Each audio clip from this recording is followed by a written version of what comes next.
শুভ সকাল আমার প্রিয় বন্ধুরা, কেমন আছো সবাই? আশা করছি সকলে অনেক বেশি ভালো আছো। আমরাও না বেশ ভালো আছি। সকাল সকাল আরও নতুন সুন্দর একটি ব্লগ নিয়ে হাজির হয়েছি। প্রত্যেক দিনের মতো তোমাদের সঙ্গে আরও সুন্দর সুন্দর ব্লগ দেওয়ার চেষ্টা করি। তো আজকে আমার মেন যেটা মূল একটা বক্তব্য, যেটা হচ্ছে টাকা গোছানোর খুব সহজ উপায়। যে কথাগুলো, যে বক্তব্যটা তোমাদের সঙ্গে শেয়ার করতে চলেছি, তোমাদের অনেক প্রয়োজনে আসবে। আমার জীবনের অভিজ্ঞতা, আমার জীবন থেকে যেটুকু আমি পেয়েছি, আমি নিজে যতটুকুনি সঞ্চয় করতে পেরেছি, সেখানে দাঁড়িয়ে এই কথাগুলো তোমাদেরকে আমি বলবো। তো আশা রাখছি ভিডিওর শেষ পর্যন্ত তোমাদেরকে পাশে পাবো। অনেকে কি আছে বলো তো, অনেক ব্লগাররা যারা ভিডিও দেখছে টাইটেল থাম্বনেলটা কপি করে নিচ্ছে আর বেরিয়ে যাচ্ছে। তো আমি তোমাদের কাছে আশা করব এরকম প্লিজ কেউ করো না, কারণ প্রচুর পরিমাণে চ্যানেলে একই রকম টাইটেল থাম্বনেল দিচ্ছে, যেটা নিজে অনেক কষ্ট করে তৈরি করি। তো এদিকে দেখো সুন্দর করে আমার উনুনটা কিন্তু লেপে নিচ্ছি। গ্রামের বউ হয়েও কিন্তু প্রত্যেকটা কাজ অনেকটাই ছল চাতুরি এবং ধৈর্যের সঙ্গেই করতে হয়। ধৈর্য না থাকলে জীবনে কখনোই এগোনো সম্ভব নয়। আমরা সকলেই জানি মেয়েরা সংসার করি কতটা টাফ, কারণ চাকরি করা মেয়ের একটা কিন্তু সম্মান থাকে একরকম, আর এমনি মেয়েদের কিন্তু বউদের সম্মান থাকে আরেক রকম। তো বউরা দিনের শেষে যতই খাটুক, যতই কিছু করুক না কেন, ইনকাম তো আর করে না। তাদের পরিস্থিতিটা এইরকমই একটা জায়গায় থাকে। আর যে মেয়ে অল্প 2 টাকা ইনকাম করে, সংসার করে না ভালো করে, তাদেরই এখন এই যুগে অনেক বেশি মূল্য। তো হয়তো কেউ কেউ দু চোখে দেখে, আবার কেউ কেউ কিন্তু দু চোখে দেখে না। সেখানে দাঁড়িয়ে আমরা কিন্তু কষ্ট করে যাচ্ছি, আগামী দিনও আমাদের বাচ্চার জন্য, নিজের সংসারের জন্য এভাবেই কষ্ট করে যাব।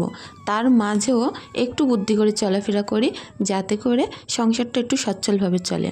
চাকরি বাকরি তো অনেকেই করে, সংসার তো কেউ পরিপাটিভাবে গুছিয়ে অনেকে করতেও পারে না, আবার অনেকে খুব সুন্দরভাবে করে। স্বামীর ইনকাম কম বলে প্রতিনিয়ত প্রত্যেক টাইমে কিন্তু আমরা অনেকটা স্যাক্রিফাইস করতে হয়, যেটা হয়তো চাওয়া থাকে সেগুলো আমরা পাই না। অনেকটা ধৈর্য ধরে, অনেকটা কষ্ট করে আমাদের সব কিছু পেতে হয়। আর সেই জায়গায় দাঁড়িয়ে একটা বাচ্চা মানুষ করা আরও বেশি টাফ হয়ে পড়ে আমাদের কাছে। তো প্রত্যেকটা কাজের মধ্যে, প্রত্যেকটা সংসারের খুঁটিনাটি জিনিসের মধ্যে কিন্তু একটু একটু করে সেভ করি। বাসনগুলো প্রত্যেক দিন ছাই দিয়ে মাজি, এতে করে আমার বাসনও যেমন সুন্দর থাকে, খরচাটাও কিন্তু বেঁচে যায়। যেখানে মাসের শেষে বড় একটা সাবানের বাটি কিনতে গেলে অনেক টাকা দাম, তো সেখানে কিন্তু এখন 5 টাকা 10 টাকার সাবানে আমার প্রায় 15-20 দিন হয়েই যায়। তো এরকমভাবে একটু সেভ করে চলার চেষ্টা করি প্রত্যেকটা জিনিসের মধ্যে। হতে পারে এটা কম দাম, অল্প কিছু খরচ সেভ হয়, কিন্তু করি। এটা আমার সংসারের জন্যই একমাত্র বলবো। তো এমন কিছু কথা আমি তোমাদের সঙ্গে শেয়ার করব, যেটা তোমাদের অনেক বেশি প্রয়োজন হবে, তোমাদের অনেকটা কাজে লাগবে। জানো তো, আমার হাজব্যান্ড যে নিজে অনেক বেশি কষ্ট করে, পরিশ্রম করে অনেক কিছু জীবনে করেছে, আর সেটা হয়তো অল্প জিনিসের মধ্যেই পড়তে পারে, অল্প টাকার জিনিস, তবে করেছে। এরকম জায়গায় থেকে যে সংসারে বাচ্চাদের পেছনে খরচ করে, আমার নিজের সংসার খরচ দিয়ে, তারপরেও কিন্তু আমরা দুটো মানুষ বুদ্ধি করে টুকটুক করে একটু একটু করে অনেক কিছুই করেছি। তোমাদের সঙ্গে সেগুলোই শেয়ার করব। তো আশা করছি তোমরা পাশেই থাকবে। প্লিজ পুরো ভিডিওটি দেখো, স্কিপ করে যেও না। এদিকে দেখো বাসনগুলো তো খুব সুন্দর করে মেজে নিলাম, আর প্রত্যেকটা বাসন দেখবে কতটা চকচক করে। পুকুরের পানিতে না কাজ করলে এরকমই হয়, প্রচুর চকচক করে জিনিসপত্র। তো আমার দেখো একটা শান থেকে কিন্তু পানি নেমে এসেছে, আর বৈশাখ মাস আসতে আসতে বেশ 7টা-8টা শান এরকম ভেসে যাবে। কারণ কি বলো তো, এরকম 7টা-8টা শান কিন্তু পানির তলা থেকে উঠে আসবে পানি কমে যাওয়ার কারণে। শুকনোর সময় জানো তো পানি একটু টানতে থাকে, তবুও আমাদের পুকুরটা যেহেতু প্রচুর গভীর, সেই কারণে কিন্তু সারা বছরই পানি থাকে। যদি স্যাঁচা মরা না করা হয় তো পানি থেকেই যায়। তো দেখা যাক এবছর কেমন কি হয়। আর এদিকে দেখো বাসনগুলো কিন্তু বেশ সুন্দর চকচক করছে। যেহেতু অনেক ভোরে উঠেছি, ভোর থেকে কাজকর্ম করছি, সেই কারণে কিন্তু এখনও পর্যন্ত রোদ্দুরটা সেইভাবে ফুটিনি। যদি রোদ্দুরটা ফুটতো তোমরা দেখতে পেতে পানিটা কতটা চকচকে থাকে আর বাসনগুলো কেমন চমকায়। তো যাই হোক, কড়াটা একটু যেন আবছা আবছা লাগছিল, তো ওটা আরও একটু সুন্দর করে ঘষতে হবে আর একবার, তাহলে খুব সুন্দর হয়ে যাবে। প্রত্যেকটা বাসন মেজে তুলে উপর করে দিয়ে চলে আসলাম ঘরে। বাইরের কাজকর্ম মোটামুটি শেষ। তো এইবার আমি আমার তক্তপোষটা গুছিয়ে নেব। বাচ্চারা যেহেতু পাশের ঘরে শোয়, ওদের খাটটার বিছনা একটু দেরি করে তুললি, আর আমরা যেহেতু অনেক তাড়াতাড়ি উঠে যাই, সেই কারণে আমাদের বিছনাটা কিন্তু তুলতে অসুবিধা হয় না। তো ও ঘরে যেহেতু ঈশা এখনও ঘুমাচ্ছে, সেই কারণে ও ঘরের বিছনাটা আমি এখন তুলব না, পরেই তুলে নেব। বেশিরভাগ দিন এমন হয় যে ও ঘরটা গোছানো তোমাদের সাথে শেয়ার করতে পারি না, কারণ একটু বেলা করেই তুলতে হয় বিছনা। এদিকে দেখো, আমার বাগানে চলে আসলাম কাঠ কুড়াতে। তো যাই হোক, এখানে কিন্তু প্রচুর কাঠ পাওয়া যায়, যেটা থেকে আমার গ্যাসের খরচ সেভ হয়। আমরা যারা গ্রামে থাকি, আমাদের কিন্তু অনেক কিছুই সেভ হয়। যেরকম ধরো, একদিন শাক তুলে ডাল দিয়ে রান্না করলে একটা দিন চলে যায়। তো এরকম কাঠকুটো ভেঙে নিয়ে এসে উনুনে রান্না করলে গ্যাসের খরচ সেভ হয়। তো এরকম ক্ষুদ্র ক্ষুদ্র জিনিস কিন্তু সেভ করতে করতে একটা সময় গিয়ে বছরের শেষে দেখা যায় খুব অল্প পরিমাণে হলেও একটা সঞ্চয় আমরা করতে পেরেছি। আসলে যার যেরকম ইনকাম, সে সেরকমভাবে সেভিংস করতেই পারে। সেটা হোক না কেন ছোট, হোক না কেন অল্প, তবে নিশ্চয়ই করতে হবে, এটা মাথায় রাখতে হবে। মাস শেষে কিছু পয়সা আলাদা করতে হবে, এইটা সবসময় মাথায় রেখে চলতে হবে, তাহলেই কিন্তু সেভিংস করা অনেকটাই সহজ। তো দেখো, অনেকগুলো কাঠকুটো কিন্তু আমি ভেঙে নিচ্ছি, আর প্রত্যেক দিন দুটো দুটো করে কাঠ নিয়ে যাই। কেন বলো তো? কারণ এই যে রোদ্দুরে কাঠগুলো থাকে, এখান থেকে অল্প অল্প করে কাঠ নিয়ে যাই, তাহলে আমার কিন্তু খুব সুন্দর মচমচে কাঠে রান্না হয়ে যায়। আর এগুলো যদি একদিনে বেশি করে ভেঙে উনুন পাড়ে রাখি, তখন কিন্তু কাঠগুলো একটু নরম নরম থাকে আর ভালো জ্বলতে চায় না। ওই কারণে একেবারে রোদ্দুর থেকে তুলি আর গিয়ে জাল দিই। তো এখন কলার বাসনা ছেড়ে নিচ্ছিলাম, এটা দিয়ে বেঁধে সুন্দর করে ঘরে নিয়ে যাব। যেহেতু এখান থেকে ঘরটা একটু দূরে, তা নয় হাতে করে নিয়ে যেতে গেলে পড়ে যাবে, তো সেই কারণেই প্রত্যেকটা কাঠ কুটো খুব সুন্দরভাবে টাইট করে বেঁধে নেব। এখানে যে ঝুড়ো ঝুড়ো ছোট্ট ছোট্ট কাঠ আছে, এগুলো আর পড়বে না। তো সরু সরু কাঠগুলো আমার কিন্তু উনুন ধরানোর কাজেই লাগে। তো প্রত্যেকটা কাঠ দেখো কত সুন্দর করে এখন আমি নিয়ে চলে যাব, আর আমাদের পুকুর পাড়ের পরিবেশটা দেখাবো কতটা বেশি সুন্দর। এটা হচ্ছে আমাদের সবেদা গাছ, দেখো কতটা সুন্দর হয়েছে। আর ওই দেখো পুকুরের পাড় দিয়ে নারকেল গাছ দেখছো, আর কুল গাছ, এরকম সুন্দর সবুজে ঘেরা আমার বাড়ি। তো ঘরে এসে প্রথম কাজ ছিল আমার ঈশাকে ব্রাশ করিয়ে মুখ ধুয়ে জামা প্যান্ট বদলে দেওয়া, সেটা করেছিলাম। আর এখন ভিজে জামা কাপড়গুলো মেলে দেব। সবাই কেমন আছে আন্টিরা? তোমরা কেউ ভালো আছো? ডোবা করো, আমি ঈশা। তো অনেক দিন ধরে আমার অনেক বন্ধুরা ঈশার কথা শুনতে চাচ্ছিলে, যেটা শেয়ার করলাম। প্লিজ বলো কেমন লাগলো। তো এদিকে দেখো, সুন্দর করে উঠোনে চলে আসলাম আমার বিল পাড়ে। এই জায়গাটা না এতটা বেশি মনোমুগ্ধকর, ততটা বেশি শান্ত পরিবেশ, মনটাই জুড়িয়ে যায়। প্রত্যেকটা জায়গা কোনাকানি গ্রামের যে এত বেশি ভালো লাগে, শুধু একটু পরিষ্কার পরিচ্ছন্ন হওয়ার দরকার। আসলে কি বলো তো, জায়গা গ্রাম হোক বা শহর, পরিষ্কার পরিচ্ছন্ন জায়গা হলেই কিন্তু সেখানে প্রচুর মন বসে, কাজের একটা এনার্জি পাওয়া যায়। সকালবেলার এই যে টাইমটা, এটা কিন্তু খুব বেশি টাফ আমাদের কাজের জন্য। প্রত্যেকটা কাজ কিন্তু আমাদের সকালবেলায় বেশি থাকে, আমাদের মেয়েদের কিন্তু সন্ধ্যের পরে তেমন কাজ থাকে না। তো এই টাইমটায় নিজের মনকে মাথাকে যদি পজিটিভভাবে রেখে কাজ করি, খুব কিন্তু কাজগুলো এগাই। তো এদিকে ঘরে এসেছিলাম, আর এখন ঈশার মাথা টাথাগুলো আশ্রয় দিলাম, আর ওদের ঘরের খাটটাও কিন্তু সুন্দর করে গুছিয়ে নিয়েছি। তো যাই হোক, আমার সকালের কাজকর্ম তো মোটামুটি শেষ, আর এখন ঈশাকে খাইয়ে নেওয়ার পালা। যেহেতু বেশ বেলা হয়েছে, এখন খাইয়ে দেব।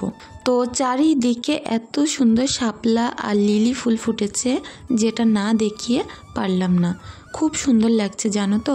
দেখো, পুরো পদ্ম পাতায় ছেয়ে আছে আমার এই বিল পাড়টা, কতটা ভালো লাগছে বলো তো। এদিকে দেখো, দুপুরের বাজার কিন্তু চলে এসছে। তো কিছুটা মাছ আমি নিয়েছি, খুব অল্প পরিমাণে 25 টাকার মাছ, আর একটা ফুলকপি, একটা টমেটো। তো ওটা একটু আলু দিয়ে ঝোল করব, আর একটু কাঁচা লঙ্কা দেব। তো কপালটা এতটাই খারাপ যে এই ঘটনাগুলো আমার সঙ্গে প্রত্যেক দিনই ঘটে। তো মাটির হাঁড়িতে রান্না করতে গেলেই ফেটে যাচ্ছে, না হয় ভেঙে যাচ্ছে।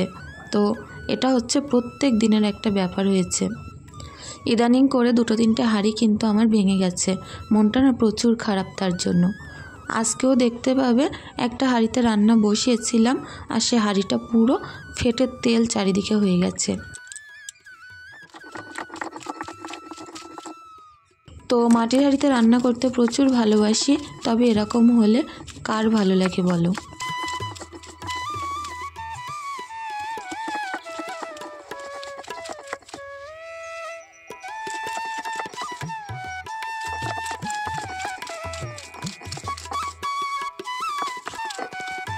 তো কাঁচা লঙ্কাগুলো না এতটাই বেশি জালি এবং তাজা ছিল কি বলবো, প্রচুর বেশি জালি ছিল। হয়তো ঝাল একটু কম ছিল, কিন্তু বাটছিলাম না একেবারে কসকস করে হয়ে যাচ্ছিল। তো দেখো মশলাটা কিন্তু রেডি করে নিলাম, ফুলকপি আলু মাছটা দিয়ে করব। তো এরকম কাঁচা লঙ্কা বাটা দিয়ে তোমরা সবজি করে দেখবে, শিলপাটায় বেটে বেশ দারুণ লাগে। আগেকার মানুষ না এরকম করতো, তাদের রান্না কিন্তু অল্প তেল মশলায় প্রচুর ভালো হতো। তো যে 25 টাকার মাছ নিয়েছি এটা দিয়ে কিন্তু দুবার হয়ে যাবে আমার। যেহেতু হাজব্যান্ড দুপুরে বাড়িতে খায় না, ও কিন্তু রাত্রে এসে খায়, তো ওই কারণে। আর আমার বাচ্চারা মাছ তেমন ভালোবাসে না, ওই কারণে আমার একার মতো খুব অল্প পরিমাণে নিয়েছি। বললাম না, ইনকাম যেরকমই হোক না কেন একটু সেভ করে চলার চেষ্টা করি। আসলে আমাদের কিন্তু প্রতিনিয়ত একটা কথা মাথায় রাখতে হবে, যেটা মাথায় যদি আমরা রাখতে পারি আমাদের প্রত্যেক দিন অনেক বেশি সঞ্চয় করা সম্ভব। তো সেটা হলো প্রত্যেক দিন আমাদের যে ইনকামটাই হোক, হতে পারে 400 টাকা, হতে পারে 500 টাকা, আরও কমও হতে পারে, আমাদের চিন্তা করতে হবে সেই টাকাকে 4 ভাগে ভাগ করতে হবে। তো 2 ভাগ লাগাতে হবে সংসারে, আর এটা কিন্তু পুরোপুরি নিজের সংসার বহন করার জন্য 2 ভাগ টাকা রাখতেই হবে। তো তারপরে আরও বলছি তোমাদের সঙ্গে টিপসগুলো শোনো। তো এর মধ্যেই দেখো আমি কিন্তু রান্নাটাও বসিয়ে দিচ্ছিলাম। তো তারপরে যে তৃতীয় ভাগটা হবে সেটা কিন্তু হাত দিলে হবে না, প্রয়োজনের জন্য রেখে দিতে হবে। হতে পারে সেটা ওষুধের খরচ, হতে পারে অন্য খরচ। এদিকে দেখো আজকের হাঁড়িটাও এরকম ফেটে চটে চারিদিকে হয়ে গেল। আমার না মাটির হাঁড়ি আসলে কপালেই নেই। তো যে কথাটা বলছিলাম যে প্রথম 2 ভাগ রাখতে হবে সংসারের খরচ বহন করতে, তৃতীয় ভাগটা রাখতে হবে একেবারে আলাদা করে, যেটা খরচ করলে চলবে না সেটা রাখতে হবে নিজেদের সুবিধা অসুবিধা, রোগ শোকের জন্য। আর চতুর্থ ভাগটা এমনভাবেই রাখতে হবে সেটা যেন হাত না পড়ে। যতই কষ্ট হোক চেষ্টা করতে হবে সেই চতুর্থ ভাগটা, হতে পারে অনেক অল্প পয়সা, তবুও রাখতে হবে। এটা রাখতে হবে আমাদের আগামী দিন ভবিষ্যতের জন্য, যেটা দিয়ে ভবিষ্যতে যে বড় বড় স্বপ্নগুলো আছে সেগুলো আমরা পূরণ করতে পারি। হতে পারে একটা ছোট্ট টুকরো জমি কেনা, হতে পারে সেটা বড় কোনো কাজে লাগানো। তো তার জন্যই চতুর্থ ভাগে হাত দিলে হবে না। তো এই 4টে ভাগ যদি আমরা টাকার করে নিতে পারি আমাদের সংসারে প্রচুর উপকার, জানো তো। মধ্যবিত্ত সংসারের থেকে কিন্তু আমাদের এরকমভাবে স্যাক্রিফাইস করে চলতে হয়, যে আশাগুলো থাকে পূরণ করতে গেলে এমনভাবে চলতেই হবে। তাহলে কিন্তু সংসারে সুখ শান্তি টাকা পয়সা প্রচুর তাড়াতাড়ি লাভ করা যায়। এরকমভাবে চলে চলে আমার হাজব্যান্ড কিছু কিছু জায়গায় টুকরো টুকরো করে জায়গা কিনেছে। তো এই অভিজ্ঞতাগুলো আমার নিজের বলে তোমাদের সাথে আপন ভেবে শেয়ার করলাম। তো এদিকে ফুলকপি আলুর তরকারিটা হচ্ছিল, তার মধ্যে কষাতে কষাতে টমেটোগুলো দিয়ে দিলাম। টমেটো এত বড় বড় করে কেটেছি কেন জানো তো, এগুলো হাজব্যান্ড পছন্দ করে না সেই কারণে। তো এই যে টমেটোগুলো এগুলো কিন্তু বড় বড় থাকার কারণে গলে যাবে না, আর যখনই আমি ভাত নেব টমেটোগুলো তুলে আমার পাতে নিয়ে নেব। তো রান্নাটা এত বেশি মজার হয়েছিল, কাঁচা লঙ্কা বাটার কিন্তু আলাদাই একটা ঘ্রাণ। আর এখন যখন ঝোলটা দিচ্ছিলাম বেশ ভালো লাগছিল। যেহেতু শীত শীত পড়েই গেছে, এরকম টাইমে কিন্তু ফুলকপি, পেঁয়াজকালি এসব খুব ভালো লাগে, সিমের তরকারি। তো শীতের সময় তো শীতের সবজি খেতেই হবে। তো ওই 25 টাকার মাছ দিয়ে দেখো সুন্দর করে সবজিটা করে নিলাম। এখন উনুনটাও জ্বলছে দেখো। তো সকলের কাছে অনুরোধ রইল ভুল ত্রুটিগুলো অবশ্যই ক্ষমা সুন্দর দৃষ্টিতে দেখো। আর আজকের ভিডিওটি এখানেই শেষ করছি।